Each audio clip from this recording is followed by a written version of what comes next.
Welcome, ladies and gentlemen. By show of hands, who here has played a musical instrument? Whether you're classically trained or you've dabbled, in the drum or guitar, maybe a little air guitar. Anybody?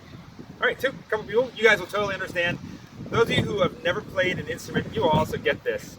But for the next 4 or 5 hours, I'm going to take you on a musical journey from my time as a young little drummer boy, Jimmy, to my transformation of becoming Bali famous.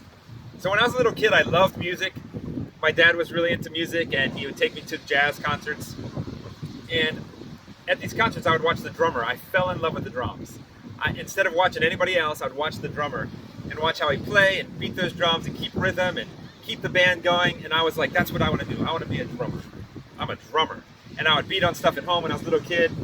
And then in school in America, when you're about 4th grade, of 8 or 9 years old, they give you an opportunity to join a band. And they bring all the kids together and they say, who wants to play the trumpet, who wants to play the trombone, and who wants to play, the saxophone. And I was like, drums, I'm gonna be a drummer. I envisioned that guy on the the drum set, playing and having a good time. And they said, okay, you can be a drummer. And they gave me this little piece of wood with a little rubber pad on the top and said, this is your drum. And I was like, what is this? But I learned to play, and I would play the drums, and I practiced, dump, dump, dump, dump, and I practiced on that little pad, and I got better and better and better. And as I got to high school, I became actually pretty good as a drummer, if I might say so myself. And I was in every band there was. In my high school, we had concert band, we had jazz band, jazz lab we called it because we were cool jazz kids. We had symphonic band, we had marching band where you march with your instruments. We had orchestra, like a symphony orchestra. I was even in a rock band. A bunch of kids and I played in a rock band in high school. I was in all the bands. I was a drummer. And then I graduated high school, and I left the drums behind. I know.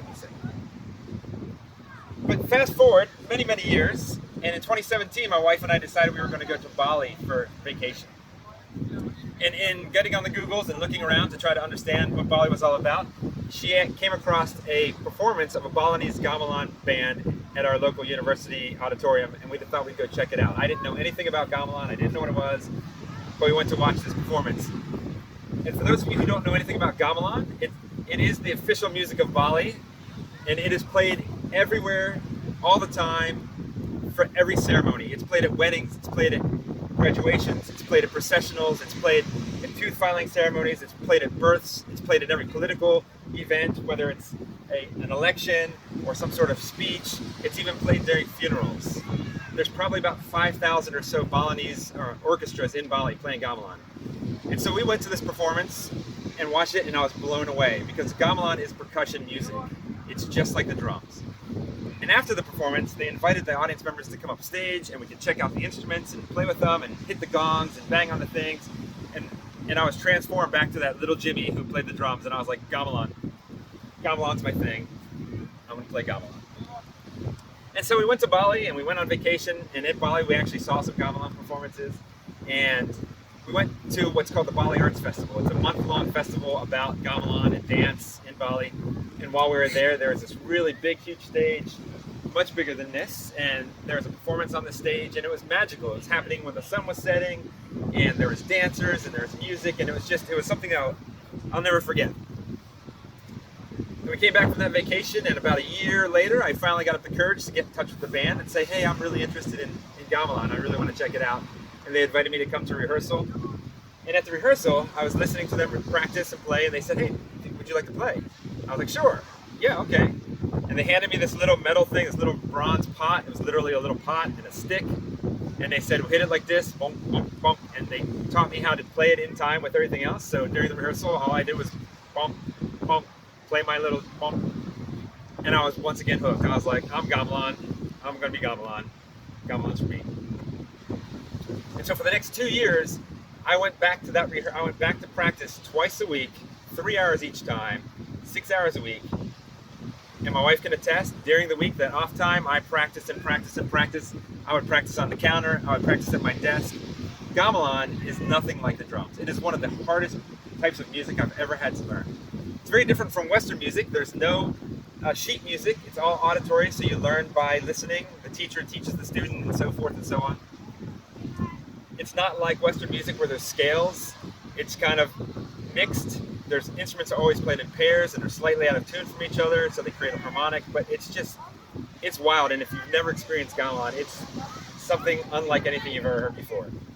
Well, this gamelan band that I'm playing in, we got invited to go to Bali and perform at that very same arts festival that I went to in 2019, which in itself was a wild experience, and I was very excited about going back. And we get back to the arts festival, and sure enough, we're on that very same stage that I saw the performance 2 years prior. It was so surreal. And what made it even more wild is we actually played all over Bali. We went on tour for 2 weeks. We played at many different places. But at this Bali Arts Festival, we were setting up our instruments, and we were doing a sound check where you just test the instruments, you test the microphones, things like that. And we're sitting there playing, maybe 2 minutes, and everyone was walking by, and as soon as we started playing, they all stopped, they all pulled out their phones, and they took pictures, and they started recording. And we're doing a sound check. We couldn't even comprehend what this was going to happen because everybody was so excited about this American group coming to play in Bali. And so we came down, we played our music, and we played the song that was actually composed by one of our members of the group, an American. And in Balinese, in gamelan, it's very musical and there's dance, but there's also, the musicians have what's called gaya. And gaya simply is just showmanship. So like when you're playing along, you might twirl it's called a pongal, your mallet, you might twirl your mallet, or you might do some sort of hand gestures. And it's very popular among the young gamelan, the newer guys, they want to be flashy and showy. We decided we were going to have a little bit of gaya in our music in this song that our band member had composed. And when we play the song in America, we play the music, and it goes a little bit like this. It goes dan dan dan, and we do this little hand gesture. And we play it for Americans. They sit just like you are now, watching, very excited about the music. But that's about it, right? At the end of the music, they applaud. When we played it for the Balinese, we were getting ready. We got our things. We did it. Dan dan dan. We threw our hands in the air, and the entire crowd, the entire area, erupted in applause. It was like we just kicked the field goal at the end of a soccer match for the World Cup. I mean, they just lost their minds how excited they were, and we were like, what is this? Like, they were so excited for us. We finished our concert. It was about 2 hours. The sun had set, and it was raucous applause. Everybody was enthralled in this concert by these Americans who came to play their sacred music. And afterwards, they grabbed our music instructor, who is Balinese. They grabbed him, and all the news organizations wanted to interview him and talk to him. And all of the people came up to the stage, and they wanted to shake our hands, and they wanted to say hi, and they wanted to take pictures with us. I mean, they made us feel like rock stars. And there was a news organization there, and the guy was filming this, and he filmed that piece of music that we played with the Gaya. And Bali's an island of about 4 million people, just over 4 million people. And within 48 hours, that video recording that he posted and put on YouTube had over 1 million hits from an island of 4 million people. And that, my friends, is how I became Bali famous. Thank you very much.